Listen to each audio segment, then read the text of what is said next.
नमस्कार। सबसे बड़ा सवाल देख रहे हैं आप, मैं हूं आपके साथ पूजा। पश्चिम बंगाल में भ्रष्टाचार का इतना बड़ा खेल चल रहा था, इतना कुछ हो रहा था और मुख्यमंत्री साहिबा को पता नहीं था, वो भी ममता बनर्जी जैसी मुख्यमंत्री को। ये बात किसी आम आदमी को हजम नहीं हो रही है। ईडी, सीबीआई एक एक करके पश्चिम बंगाल के भ्रष्टाचार पर जिस तरह से खुलासे कर रही है वो वाकई काफी चौंकाने वाला है। पश्चिम बंगाल में गाय तस्करी और भ्रष्टाचार के मामले की जांच के लिए 10 टीमों का गठन किया गया है। ईडी को भ्रष्टाचार का एक ऐसा सबूत मिला है जिसमें नेता और पुलिस का पूरा हिसाब किताब है। आज आपको अपने खास शो में ईडी के हाथ लगी एक लाल डायरी पर ही खुलासा करेंगे। बातचीत के लिए मेरे साथ स्टूडियो में मौजूद है कैपिटल टीवी के editor in chief doctor Manish Kumar. Doctor साहब, बहुत बहुत स्वागत है। धन्यवाद। ये लाला की लाल डायरी का राज क्या कुछ है? बहुत ही खतरनाक और ममता बनर्जी के लिए एक ऐसा सबब है ये कि ममता बनर्जी को समझ भी नहीं आ रहा हो कि उस लाल डायरी में क्या मिल जाएगा एजेंसियों को। जो जानकारी मिल रही है ये दरअसल अनूप मांझी लाला जी की लाल डायरी है। ये कौन है मंडल जी? लाला जी हैं कौन आखिर? ये he is the king pin of कोयला स्मगलर। बंगाल के अंदर ये आसनसोल, पुरुलिया, ये जो इलाके हैं जहां कोयला खदान है, वहां से कोयला को उठाना, इलीगली उठा लेना, बिना टैक्स, बिना कुछ किए हुए ट्रक पे लाद देना और उसको बंगाल के अलग अलग इलाकों के जरिए होते हुए बांग्लादेश भेज देना। बांग्लादेश में गरीबी है, अभी भी लोग खाना वगैरह बनाते हैं किस चीज़ पे? कोयला पे। तो कोयला की मांग है वहाँ पे। अब ये घोटाला कई सालों से चला आ रहा था और ममता बनर्जी क्यों परेशान है ये समझ लीजिए। इसी कोयला घोटाला के केस में अभिषेक बनर्जी, उनकी पत्नी को बार बार दिल्ली तलब किया जाता है पूछताछ के लिए, क्योंकि आरोप ये है कि ये लाला जी जो हैं, ये जो कोयला घोटाले से जो इलीगल पैसा कमाई होती थी वो अभिषेक बनर्जी के प्रोटेक्शन में उसको पैसा दिया जाता था और उनकी पत्नी के विदेश के अकाउंट्स में, चाहे वो लंदन में हो या फिर सिंगापुर में हो, वहाँ रेगुलर बेसिस पे लाखों रुपए हर महीने वहां डिपॉजिट होते थे। ये आरोप है। अब जो लोग कैपिटल टीवी देख रहे हैं वो उनको मैं शुरू से कहता आ रहा हूं कि जो जांच जो हो रही है, जांच से ये मालूम चला है कि खुद ये जो मास्टरमाइंड है उन लोगों ने बताया कि हर महीने 150 करोड़ रुपए वो बाकायदा पॉलिटिशियंस, पुलिसमैन, अधिकारियों को वो दिया करते थे। अब वो कौन लोग थे, कौन पुलिस, कौन अधिकारी और उनको आप देते ही क्यों थे? तो ये आप समझ लीजिए कि क्या है ये चक्कर। कि पुरुलिया दरअसल झारखंड की साइड में सटा हुआ एक डिस्ट्रिक्ट है। आसनसोल झारखंड से लगा हुआ है, धनबाद से सटा हुआ जो इलाका है, बांकुरा है, ये सारी चीजें जो है वो झारखंड से सटा हुआ इलाका है और वो एक्सट्रीम वेस्टर्न साइड ऑफ पश्चिम बंगाल। अब बांग्लादेश ईस्टर्न साइड में है। तो ये जो इलीगल ट्रक जिसमें इलीगल कोयला, वो वहां तक जाएगा कैसे? रास्ते में तो चेक नाका होगा, पुलिस वाले होंगे, बॉर्डर सिक्योरिटी फोर्स के लोग होंगे। तो कुछ ऐसी राजनीतिक शक्तियां चाहिए, जैसे गौ तस्करी में जिस हिसाब से ये बोलपुर से इकट्ठा करके ये सारे मवेशियों को मुर्शिदाबाद, मालदा, दिनाजपुर, जंगीपुर वहां पहुंचाना और वहां पे रात के अंधेरे में 2 घंटे के लिए वहां कहते भाई खुल गया, बॉर्डर खुल गया, बॉर्डर रात में खुला और मवेशियों को उस साइड भेज देना। उधर भी बॉर्डर खुल गया, बांग्लादेश में भी बॉर्डर सिक्योरिटी वाले लोग हैं, उधर भी बॉर्डर खुल गया और फोन पे बातचीत हो गई कि कौन किसका किसका कौन जा रहा है। हर गाय के ऊपर मोहर लगा हुआ, हर गाय के ऊपर मोहर लगा हुआ, वो उधर पहचान लेंगे तस्कर अपने अपने हिसाब से वो सारा कुछ। तो ये जो सिस्टम बना हुआ है, तो बोलपुर में इलीगल तरीके से मवेशियों को आप इकट्ठा करें, पुलिस की तो सहमति चाहिए। फिर आप जो बंगाल में इलीगल तरीके से मवेशियों को लेकर के बोलपुर पहुंच रहे हो, उसके लिए भी तो परमिशन चाहिए। और वहां पे आप इकट्ठा करके उसको मालदा, मुर्शिदाबाद, इस सब इलाके में भेज करके फिर बॉर्डर के बाद तो बॉर्डर सिक्योरिटी फोर्स में भी लोग चाहिए। तो ये बिना पॉलिटिकल प्रोटेक्शन के हो नहीं सकता। ये प्रोटेक्शन कौन दे रहा था यहाँ?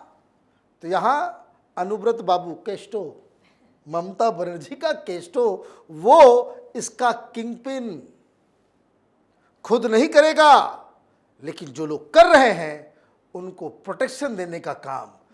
तो ये जो कोयला घोटाले वाला जो लोग है, कोयला स्मगलर जो है, ये लाला का प्रोटेक्टर कौन था? ये अब इस डायरी में, अब सीबीआई को यही एक डायरी मिली है जिसके अंदर ये डिटेल दिया हुआ है। अब जैसे ये डायरी आई है, मैं आपको बता दूं, जिन जिन लोगों का 40 से ज्यादा लोगों का नाम है। यस, इसमें कौन लोग हैं?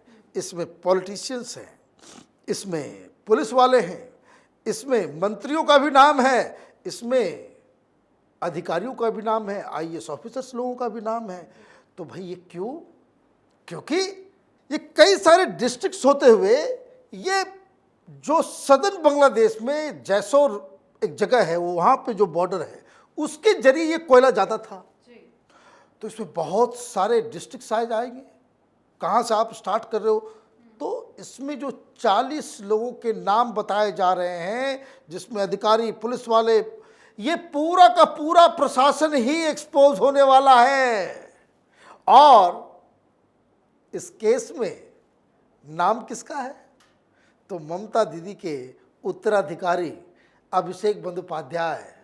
तो अभिषेक बनर्जी, उनकी पत्नी, ये सब इसकी चपेट में आने वाले हैं, क्योंकि ये डायरी बताया जा रहा है कि लाला ने खुद अपने हाथ से, उसमें पूरा डिटेल दिया हुआ है, किस अधिकारी को कितने पैसे, कितने लाख रुपए वो बंधा हुआ, कि ताकि वो पुरुलिया से निकले तो जीटी रोड होते हुए कलकत्ता बड़ी आसानी से पहुंचे, और कलकत्ता से वो बाहर जो है बारासात होते हुए जैसोर पहुंच जाए बिना रोक ठोक के।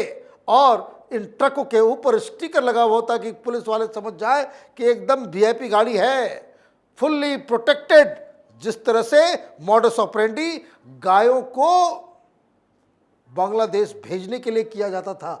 तो ये जो लाला की लाल डायरी आई है, उससे टीएमसी के अंदर दहशत मचा हुआ है, अधिकारियों के अंदर दहशत मचा हुआ है, क्योंकि तमाम जो डीएम, एसपी, डीएसपी, जो बड़े बड़े अधिकारी होंगे, वो सब इसकी चपेट में आने वाले हैं। बड़ा मुश्किल है। ममता बनर्जी की जो सफ़ेद साड़ी और हवाई चप्पल, ये तो दागदार होता चला जा रहा है। और वो उस तरह का दागदार हवाई चप्पल अगर आपने कभी पहनी है बरसात के अंदर, और कलकत्ता की सड़कों पर अगर आप चल गए, तो आप हवाई चप्पल पहन तो चलेंगे, सामने से कुछ पता नहीं चलेगा, पीछे वो पूरा कपड़े को जो है वो गंदा कर देता है। आप आगे चलते हैं और कीचड़ का छींट जो है वो ऊपर लगता चला जाता है। ममता बनर्जी इसी सेंट्रल एजेंसियों के दलदल में फंस गई हैं, और ये जो सफ़ेद साड़ी जो है वो इन घोटालों से दागदार होता चला जा रहा है। और ये उनके जो सपने को, जो कहते हैं 2024 में प्रधानमंत्री, उसके ऊपर बुलडोजर चलेगा। जिस तरह से दिल्ली में ये कट्टर ईमानदार, ये भगत सिंह के औलाद जो हैं, ये सब भ्रष्टाचार में फंसते चले जा रहे हैं, इनका कुरूप चेहरा सामने आ रहा है। तो ये तो इंडिविजुअल लेवल पे किया हुआ बेईमानी है, चाहे वो सत्येंद्र जैन कर रहा हो, चाहे वो मनीष सिसोदिया के ऊपर केस हो। लेकिन ममता बनर्जी का ये दोनों केस जो है, 3 केस, ये निराला है। इसमें पूरी की पूरी पार्टी इन्वॉल्व है, अधिकारी इन्वॉल्व हैं, पुलिस वाले इन्वॉल्व हैं, पूरा का पूरा तंत्र सरकारी वो मिलजुल कर इन घोटालों को अंजाम दे रहा था। यही इस लाल डायरी से पता जो चला। लाल डायरी के मालिक है अनूप लाल, वो कहीं ममता के लाल ना निकल जाए। बिल्कुल, बिना उनके तो कुछ हो ही नहीं सकता, बिना उनके तो कुछ हो ही नहीं सकता। ये उस समय से ऑपरेट कर रहा है जिस समय कम्युनिस्टों की सरकार थी, और उस वक्त ये कम्युनिस्ट पार्टी के लिए फंडिंग क्या करता था। ये तो स्मगलर है, ये तो जिसकी सरकार आएगी उसके साथ चला जाएगा। ये तो हर क्रिमिनल का, स्मगलर्स का, अंडरवर्ल्ड में काम कर ऑपरेट करने का ये उनका चाल चरित्र होता है। इसमें तो कोई बात ही नहीं है। सवाल ये है कि आप उस सिस्टम को बदलने आई थी, उस सिस्टम का हिस्सा बन गई, हिस्सा बनी ही नहीं। आपकी सरकार ने इस तरह के सिंडिकेट को, इस तरह के तंत्र को आपने और मजबूती दे दी, इतनी मजबूती दे दी कि पहले तो कुछ लोग हिम्मत करके इसके बारे में बोल भी पाते थे। ममता के निर्मम सरकार के अंदर कोई इनके खिलाफ आवाज तक नहीं उठा सकता। जी, बहुत बहुत शुक्रिया बातचीत के लिए। धन्यवाद। तो कोयला तस्करी के मामले में अहम दस्तावेज के तौर पर अनूप माझी उर्फ लाला की लाल डायरी अब ईडी के कब्जे में है। लाला की डायरी के 44 पन्नों में वित्त लेन देन का राज छिपा हुआ है। अनूप उर्फ लाला ने यह भी डायरी में लिखा है कि किसको कितना पैसा दिया गया। तो अब ईडी एक एक नामों का खुलासा करेगी, सभी से पूछताछ की जाएगी। देखना होगा इस डायरी में किस किस की काली कमाई का राज बाहर निकल कर आता है। पर सवाल यह है कि पश्चिम बंगाल में करप्शन का खुला खेल किसकी जवाबदेही है? क्या ममता इसका जवाब दे पाएंगी? आज के हमारे खास शो सबसे बड़ा सवाल में फिलहाल इतना ही। देखते रहिए कैपिटल टीवी। नमस्कार।